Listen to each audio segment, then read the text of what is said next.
Chapter 2. Strange Instructions. Jeremy wondered if the old man really was out of his mind. "A quarter," said Mr. Elives again, holding out his hand. Jeremy fumbled in his pocket. He wasn't sure he had a quarter. He wondered if the old man would accept 2 dimes and a nickel instead. Mr. Elives was so weird, it was hard to tell. The old man frowned. Jeremy felt both relieved and frightened when his fingers finally closed on a quarter. "Here," he said nervously, holding up the coin. Mr. Elives snatched it away. "Stand still," he said. "I have to get something." Jeremy stood. In fact, he felt as if his feet had been frozen to the floor. He had no idea how much time went by before the old man returned carrying a yellowed piece of paper, which he folded into a square, then tucked into the box next to the sphere. He handed the box to Jeremy. Then he reached forward, grabbed him by the shoulders, and looked straight into his eyes. After only a few seconds, Jeremy wanted to break the stare down. To his horror, his eyes seemed to be locked in place. No matter how he struggled, he couldn't look away. "Follow the instructions exactly," whispered the old man. "And for Ishtar's sake, be careful. If you fail to care for this properly, you will have me to answer to." Then, as if the whole situation were an annoyance he wanted to be done with, he snapped, "Take the side door. It will get you home faster." Clutching the box, Jeremy ran out the door. When he stopped to look around, he found himself on Maple Street, not far from his house. Now how did I get here? For the life of him, he could not remember. One minute he had been in that weird shop, the next, there he was, less than a block from home. At least he was safe. Howard and Freddie rarely came this far from the center of town. Of course, living out here meant Jeremy had to walk farther to get to school than most of his friends. But the fact that he had a backyard that was more like a back field made up for it. The place had been a working farm once, and his father, who was a veterinarian, used the main barn as an office. Jeremy tucked the box under his arm. Watching carefully for Howard, Freddie, or Mary Lou, he crossed the street and headed for his front door. When he entered the house, he was nearly overwhelmed by grief, which was what his family called their golden retriever. The bounding dog greeted him with an explosion of enthusiasm that almost knocked the box out of his hand. "Down, Grief!" he yelled, as he batted his way past the big dog's thumping goodwill. "Down!" Grief paid no attention, but then he never did. Jeremy sighed. His parents had a small kid. Why couldn't they have a small dog? Holding the box over his head, he finally managed to put it safely on top of the piano. Then he led the bouncing dog to the kitchen, which, as usual, was occupied by a surprising number of cats. Sliding one of the cats away from the pantry door, Jeremy found a chew bone. He tossed it to Grief, who ran off, growling happily. Retrieving the box, Jeremy headed up the stairs. A pile of clean clothes blocked his doorway. His mother had been leaving his laundry outside his door ever since the morning 3 months ago, when she had stepped in a vat of papier-mâché that was sitting in front of his dresser. "Driving to work every day is dangerous enough," she had told Jeremy that night. "I don't need to try to survive crossing your floor, too." He stepped over the laundry and closed the door behind him.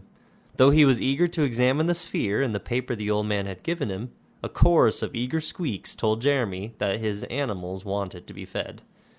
With a sigh, he placed the box on his desk and started the rounds of his room.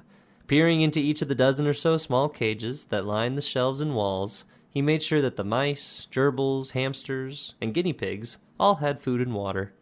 The guinea pigs, who already had plenty of food, wouldn't stop shrieking until he gave them more. Animals fed, Jeremy sat down to study the ball.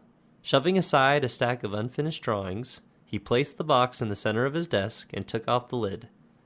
"It's like a kaleidoscope," he thought, as the colors swirled in the light of his desk lamp, "except you don't need to look through a tube to see it."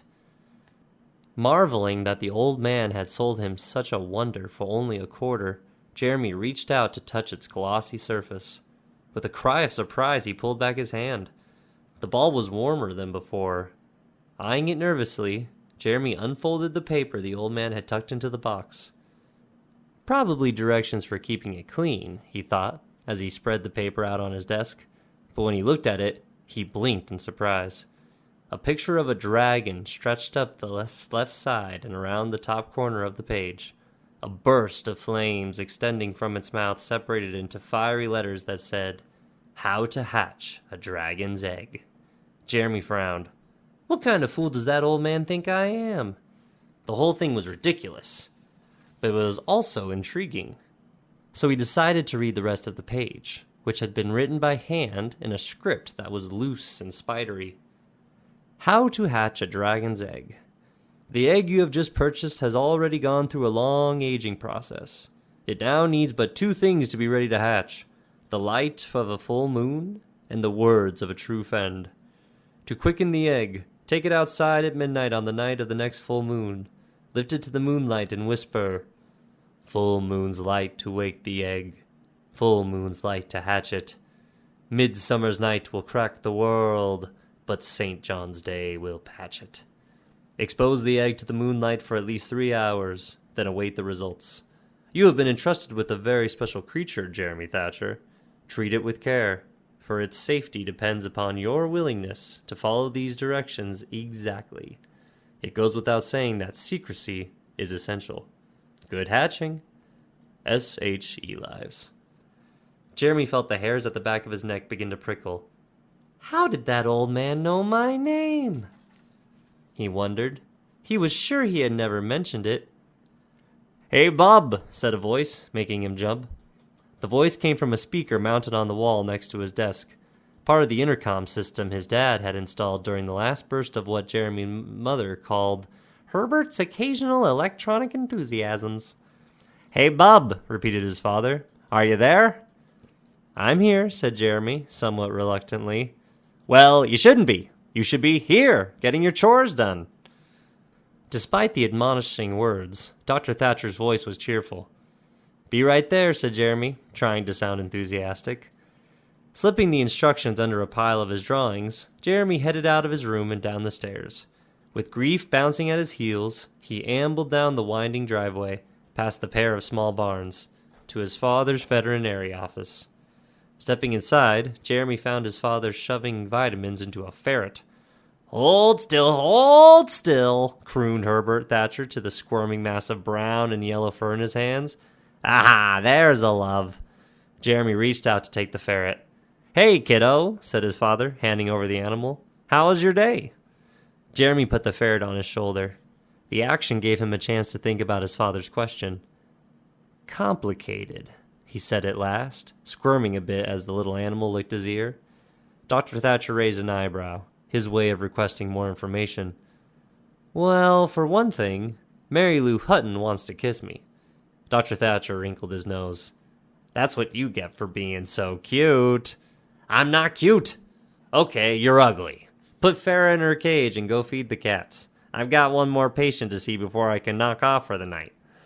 Jeremy caged the ferret, then found the cat food and began filling the dishes. In the next to the last cage crouched an enormous orange and white cat with tattered ears and a swollen eye. "Hey, Pete," said Jeremy. "How you doing?" The cat, whose full name, according to his owner, was Fat Pete, Porcus Extremus, was in the office at least once a month to get stitched up after one of his fights. While today's eye problem was new, the tattered ears had been that way for years. Jeremy reached through the bars to scratch behind Pete's ears. The cat responded by clawing his hand. Jeremy pulled back. "Why, you rotten—" "Jeremy!" called his father from the other room. "What's the rule?" Jeremy sighed. There's no sense in getting mad at a cat for being a cat. He knew it was true, but he stuck his tongue out at Pete anyway. After all the animals were fed, Jeremy and his father walked back to the house. The sky was dark with clouds, and in the distance they could hear a rumble of thunder. "When's the next full moon?" Jeremy asked suddenly, as they reached the back door. Dr. Thatcher, who was apt to burst into song whenever something reminded him of a lyric, threw back his head and sang, "Full moon brings empty heart." "Dad." Dr. Thatcher paused. "I don't know," he said, "but it can't be long. Go get today's paper." "I don't think a full moon counts as big news, Dad." "Just get the paper." Jeremy got the paper. His father showed him the almanac on the inside of the first page. It told when the sun came up, when it was going to set, what time the moon rose and set, and other equally trivial things. "They're not so trivial when you want to know them," said Dr. Thatcher. "Anyway," he continued, pointing to the almanac, "to answer your question, the next full moon is tonight." "Tonight?" Dr. Thatcher glanced at his watch. "Starting in about 2 hours," he said, "assuming it doesn't rain." Jeremy swallowed. He didn't really believe the thing upstairs was an egg, but if he wanted to know for sure, he'd have to start tonight. Either that, or wait another whole month. Leaving his father, he went upstairs to look at the ball. He picked it up and held it for a moment. It was warmer than ever. Pulling out the directions, he made up his mind. Tonight, he would try to hatch a dragon.